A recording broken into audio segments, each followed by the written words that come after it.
თეიმურაზ ობროშიძე, ტექნიკური უნივერსიტეტის ყოფილი პედაგოგი, 22 წელი ვკითხულობდი ამ უნივერსიტეტში. დავამთავრე ეს უნივერსიტეტი, კერძოდ ვარ საინჟინრო ფიზიკური ფაკულტეტის მეოთხე გამოშვება. ჩემი ძირითადი საქმიანობა, რომელმაც გამიტაცა, ეს იყო შემექმნა სამყაროს მექანიკური მოდელი, მაგრამ ამ მოდელის შექმნა ერთობაგდებული აზრი იყო. რა თქმა უნდა, მასებელში ეხლა 73 წელს ხდები. გადავწყვიტე შემექმნა ეს მოდელი და ალბათ 15 წელია თუ არა, 12 წელი კონკრეტულად მუშაობდი ამ თემაზე. დავამთავრე და შექმნი მექანიკური მოდელი, რითი ეს მოდელი გამორჩება. ძირითადი გადაწყვეტა, რომელიც ამ მოდელს განასხვავებს სხვა მოდელებისგან, იმიტომ რომ არსებობს უამრავი მექანიკური მოდელი. საქმე იმაშია, რომ მე შევძელი დედამიწაში შიგნით შემექმნა ისეთი მექანიკა, რომელზე როგორც ასეთი აუცილებელი არის სამყაროს აღქმისათვის, განვათავსე დედამიწის შიგნით ლაქის სახით. ლაზერული სხივით ლაქა იხატება თვითონ დედამიწის ზედაპირზე.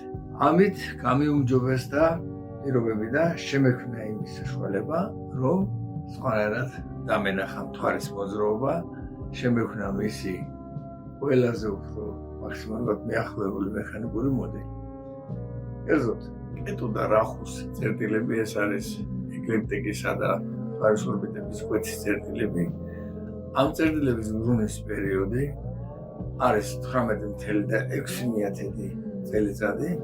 ის ჩემთან ზუსტად არის შექმნილი და ამავდროულად მოძრაობა ხდება აღმოსავლეთიდან დასავლეთისაკენ ბრუნვა, ხოლო პირიქით, გარდა ამისა, მთვარის ორბიტა თვითონ ელიფსურია, ამიტომ მას აქვს ნახევარღერძები ოქსიდები, აქედან გამომდინარე საჭირო იქნება ოქსიდის ბრუნის პერიოდის შექმნაც, რომელიც 8-95 წელიწადია ოღონდ დასავლეთიდან აღმოსავლეთისაკენ. ყოველივე ეს მიაახლოებს მთვარის მოძრაობას. მთვარის პერიოდი, რომელიც უნიკალურია და ის შეადგენს 27,326 პერიოდში დღე-ღამეს, შექმნილია ნულოვანი სიზუსტით, ანუ ფაქტიურად შრომილება მე არ აქვს. შექმნილი რამოდენიმე რედუქტორი, რომლის დაპატენტებაც, რა თქმა უნდა, შესაძლებელია და გასაიდუმლოებულია ჩემგან. გარდა ამისა, მე ვაკეთებ ეგრეთ წოდებული 29 თებერვლის ფენომენის გადაწყვეტას, რაც ხდება ჩვეულებრივად ისე, რომ 4 წლის განმავლობაში 29 თებერვალი ყოველწლიურად მისი 1/4-ით ისახება და 4 წლის შემდეგ ის უბრალოდ ქრება, რაც ნაჩვენები არის ლიფში, რომელიც დამზადებულია ჩვენს მიერ. განსაკუთრებული ყურადღება მინდა მივაქციო სხვა დანარჩენი, რაც აქ არის შექმნილი, არაფერი ახალი არ არის, მე ვერაფერს ვერ დავებრალებ, ყველაფერი არის მარტივი, პრიმიტიული და უფრო მეტიც. ეს მოდელი თვითონ არის ალბათ ყველაზე საშინელება იმასთან შედარებით, რაც ჩემს წარმოდგენაშია. იმ სახსრების საშუალებით, რა სახსრები და იმ ნაცნობების საშუალებით, რა ნაცნობაც მე მაქვს. დამჭირდა ამდენი წელიწადი, მაგრამ მე არ ვიტყოდი, რომ ეს იყო ძირითადი მიზეზი. შექმნის პროცესიც გამიჭიანურდა და შევქმენი ეს მოდელი. აქ განსაკუთრებული ყურადღება და ალბათ ჩემთვის ძალიან ძვირფასი არის, ამის რამდენად მისაღები იქნება საზოგადოებისთვის, მე არავის თავს არ ვახვევ.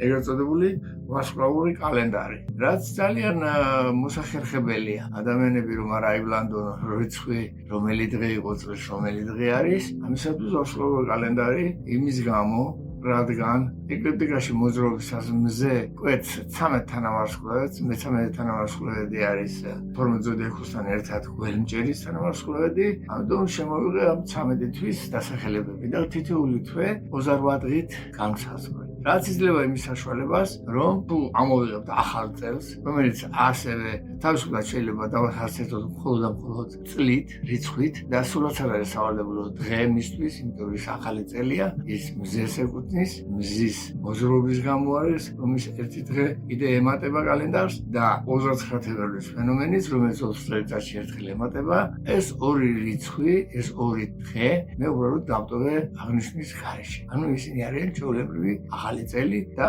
ასე რომ ვთქვათ, არჩევნების, დემოკრატიის, რა ვიცი, რაც მინდა დავარქვათ, დღე. ყოველივე არის მადლობს იმის საშუალებას, რომ მაგალითად მე დაბადებული ვარ 8 მარტს, 8 მარტი არის ორშაბათი და ის იქნებოდა ორშაბათი ყოველთვის, და იქნება ორშაბათი ყოველთვის. გარდა ამისა, ბიზნესისთვის ძალიან მოსახერხებელია ესეთი კალენდარით მოღვაწეობა, ბუღალტრული აღრიცხვისთვის, ყველა თვე 28 დღით, იქ არის 4 სამუშაო კვირა, ყველა კვირაში არის 5 სამუშაო დღე და 2 დასვენება. ნუ რაც შეეხება მე რა თქმა უნდა კიდევ ერთხელ სამხას, ამის ძალიან დიდი წინააღმდეგობის იმედი მაქვს რომ ხდება უამრავი წინააღმდეგობა, მაგრამ მაინც განმათავსე ჩემ მოდელზე.